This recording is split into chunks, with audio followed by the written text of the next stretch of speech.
Thank you for joining me today. I'd like to start by thanking the County Council for their partnership.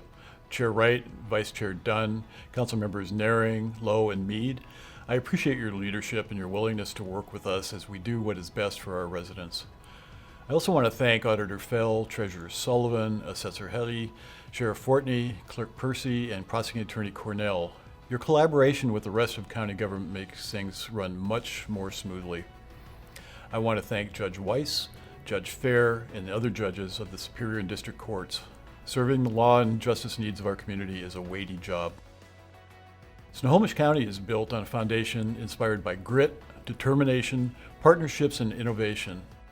As a community, we have shown time and time again that when adversity strikes, we come together to successfully meet challenges head-on. Of course, we have all been impacted by COVID-19 pandemic and the suffering and pain that is caused across the county and the globe. We have relied on partnerships and the hard work of thousands across the county to ease the suffering and hardships caused by the pandemic. I appreciate the great work of the County Council and the Snohomish Health District as we tackle these many challenges together. You can be confident Snohomish County will recover. I know that. Together, we will create a future that is better than the past, because that's what we do. That is who we are. From my office, I can see Puget Sound and the Cascade Mountains. I can also see Hat Island, busy city streets, Interstate 5, and beyond that, there are pristine farm and forest lands. Snohomish County is the beautiful, diverse, and vibrant heart of the Pacific Northwest. But it didn't get this way by chance. People making decisions about what we value allowed us to live in such a great place. I've often used the phrase, "the future we choose," because it's important for us to imagine the future we want to create. When I think of our future, I think about how we need to preserve this beautiful natural environment and ensure we grow in ways that allow us to maintain that quintessential Snohomish County charm we hold dear, a healthy and thriving economy, and our exceptional quality of life. And we must provide opportunity to everyone in our county, fairly, equitably, and with a welcoming spirit. Snohomish County has an important role to play in achieving these goals, and even in these trying times, we are presented a unique opportunity. Through this budget and the federal relief and recovery dollars provided to Snohomish County and our city partners, we have an opportunity to invest in our communities so that we can come back stronger than ever. Amid all of these changes, we need to adapt and adjust. That is what my proposed 2022 budget does. It adapts to the present reality and ensures we can adjust for the future we want to create. The Snohomish County Courthouse represents our system of justice and our responsibility to keep our communities safe. Earlier this year, we officially opened the new courthouse addition, and we saved nearly $80 million from the project that had been initially proposed. These types of decisions help us to maintain the flexibility we need with available resources to address challenges and maximize opportunities. You know, as Snohomish County grows, our justice system needs to grow along with it. When I first started working in Snohomish County many years ago, we were a county of 250,000 people, and now we're closing in on 850,000 people. And it's vitally important that we grow our justice system along with the population and needs. Public safety remains the number one priority for county government. The public safety system accounts for more than 75% of our general fund budget. Our quality of life, economic vitality, and social health all rely upon the safety of communities. In the 2022 budget, I am proposing that we make some significant investments in our law and justice system. To advance our efforts, I am proposing that Snohomish County fully fund a body camera program for every deputy on the street. I made this commitment last summer because this is one of the best ways to ensure transparency for both law enforcement and the public. I appreciate the partnership with Sheriff Fortney and our county council members to make this investment a reality. The way it helps both deputy sheriffs and our community is they provide two things. They provide transparency, which in government we all have to be a part of. Okay, and they also provide, there's an accountability component. It's built in automatically. As soon as you put one of these cameras on, everything you do in the course of your day as a deputy sheriff is being audio and video recorded. It is the ultimate of transparency and accountability. And when you combine the two, you have transparency with accountability. What we're working on building is trust in the community. That has to be all our goal in law enforcement right now, and I think body-worn cameras will be a huge step in the right direction for us. The pilot program was rolled out earlier this month, and we look forward to seeing the results. I'm also proposing that we add 2 new detective positions, one to combat a rise in domestic violence, and another for the Special Investigations Unit that pursues crimes against children. Also, because of the significant backlog of cases in our justice system, incredible strain has been placed on our courts, prosecutors, public defenders, and others. We are all united in wanting to eliminate the backlog and do it responsibly. We have proposed almost $12 million for 3-year project positions to help with these urgent needs across the system. We'll finally begin the process to replace the aging Sheriff's Office South Precinct, which will provide for adequate space and appropriate facilities for our law enforcement officers working one of the busiest beats. I appreciate Chair Wright's advocacy for ensuring we modernize those facilities. With these investments and others, our public safety system will be better equipped to keep our communities secure, ensure justice is available for all, and help us build the system our residents deserve. I established Snohomish County's Office of Social Justice in the summer of 2020 because the county's leadership recognized that we had to do more. To many in our community, they know that the justice system and our government institutions have not always been fair to them, and that we can do better to make our systems equitably work for everyone. And this recommended budget includes funding for effective diversity, equity, and inclusion training to help leaders and employers become more culturally competent, empathetic, and self-aware. Through awareness, behavioral change, and a cultural shift, our organization will be better positioned to provide equitable and quality service to all residents, businesses, and visitors in Snohomish County. I'm asking for funding to create a dynamic in-person training program to counteract bias, whether explicit or implicit, within county government. Many of our employees requested just such training, and we should be providing it. Together, we will make progress and ensure Snohomish County government is changing to meet the needs of every resident. We know that the pandemic has not only made some of our social ills more visible, but has also aggravated them. From addiction to mental health challenges and homelessness, there are significant numbers of people in Snohomish County who are suffering and need professional help. Just a few years ago, we didn't have some of the key tools to help.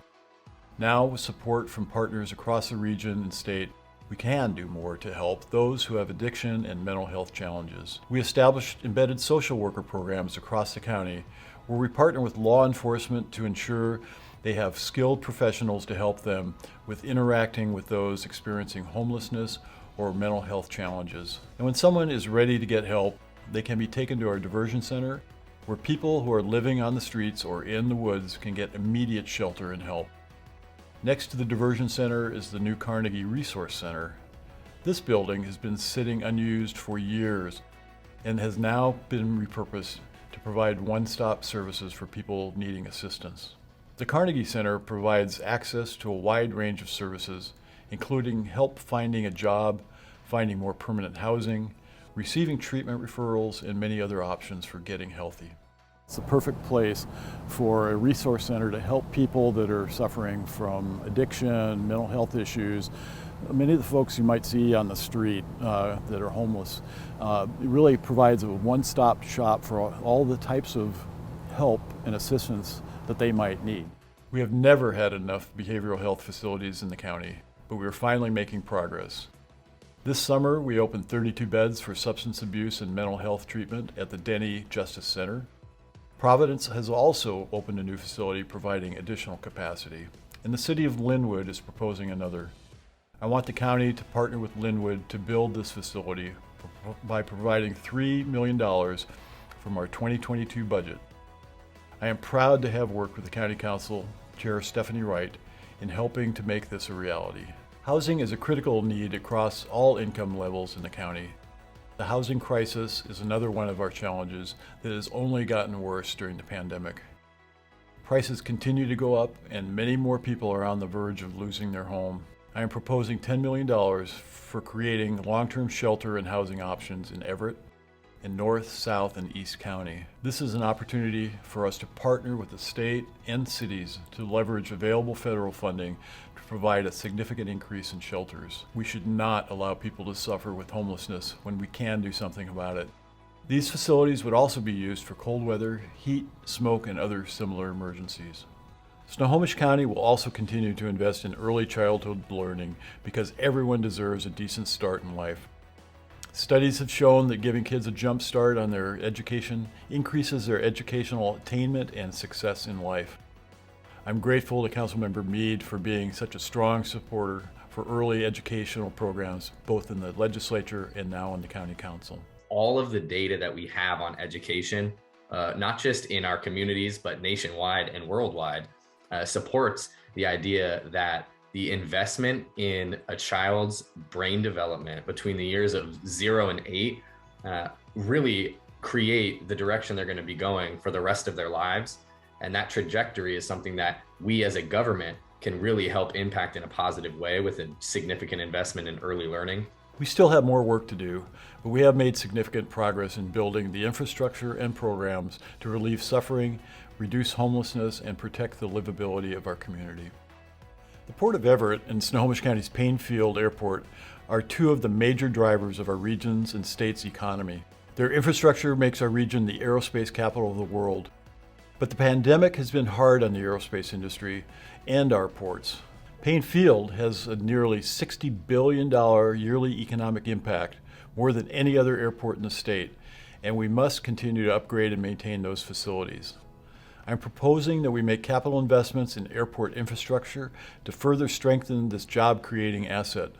The Port of Everett is a great example of why partnerships and collaboration is so important. The port is a separate, distinct entity. It's within the city of Everett, which is within Snohomish County. So we have to work in partnership together to help each other and assist each other. So one of the jewels of Snohomish County is Paine-Field Airport. It's an amazing facility and really at the center of many economic activities here in Snohomish County. So it's amazing, but Paine-Field and the businesses around it generate over twice the revenue to the state and local economy as does SeaTac. And most people don't realize that. You think of SeaTac as the big regional airport, but because of businesses like Boeing and many, many others around Paine-Field, and now the new air terminal at Paine-Field, the economic revenue generated by Paine-Field is awesome. It's a very unique facility. It's owned by the county, run by the county, and so that's another part of the puzzle here as we come into recovery, is building and making sure we're using that asset effectively and building it. We've also seen significant investment in using high-tech tools for improving legacy industries. Snohomish County joined with multiple innovation companies to pilot the first 5G farms in the country. By using technology, farms can use less resources, both natural and human, while expanding yields. Obviously, we live in a highly wired world, and people's livelihoods and lives sometimes depend on having reliable access to the internet. My budget includes $10 million for expanding broadband efforts across the county. Our economy, healthcare, and education need to reach everyone, regardless of where they live. And the presence of broadband deserts is unacceptable, particularly after our experience of the last 20 months. Our investments will ensure more parts of the county are wired. I'm grateful to Council members Nate Naring and Sam Lowe for their leadership to improve broadband access for Snohomish County residents. You know, broadband levels the playing field in our county. It levels the playing field for our businesses, our communities, and for our students. We have areas in my district that desperately need broadband access for work, for school, for just personal enjoyment. And I'm encouraged that the executive has made this a priority in his budget. The COVID-19 pandemic negatively impacted large and small businesses across the county. To respond, we instituted 3 different grant programs: the Relief, Recovery, Resiliency Program for small businesses, the First in Flight Fund for aerospace companies, and the Nonprofit Stabilization and Capacity Building Program for non-governmental organizations. These programs, funded by Federal CARES Act grants, supported thousands of businesses and their workers, providing a lifeline during the greatest economic dislocation of the last 100 years. We were the first to set up a recovery task force, an Office of Economic Recovery and Resiliency, and now our overarching Office of Recovery. We are ready for our next steps in responding to and recovering from the pandemic. One of the seminal things of importance here in Snohomish County is partnership and collaboration. What I've seen in just 6 months is that the county and its leadership are willing to share information with Economic Alliance Snohomish County and vice versa. And that builds a rapport and trust so that we can provide those services that our leadership in the county say to our practitioners and our residents that, hey, this is what we need to do to move forward. And so as we are building our trust here, that means that we're collaborating on all facets, making sure that there is no hidden agendas, no pieces of confusion, but a direct, clear, and transparent process. And I think that is going to continue to push us forward for the next few years coming here in Snohomish County. Our two major river systems, the Snohomish and the Stillaguamish rivers, shaped who we are as a community and have helped fuel our economic prosperity. They have provided food, transportation, and recreation, and are key components of life in Snohomish County. If we don't take care of our waterways, our land, and our air, our economy and quality of life will suffer. As a biologist, I know that living systems adapt to the changes happening around them. People love living and working in Snohomish County, and in great part it's because it's such a beautiful place, and because we have places like the Snohomish River and the Stillaguamish River. Those natural beauty that's here attracts people and makes it just a great place to live and work. And so keeping that, and keeping these river systems healthy is an important part of our future economy, the future quality of life here in Snohomish County, and it's an asset that we absolutely have to focus on to make sure that Snohomish County continues into the future to be a great place to live and work.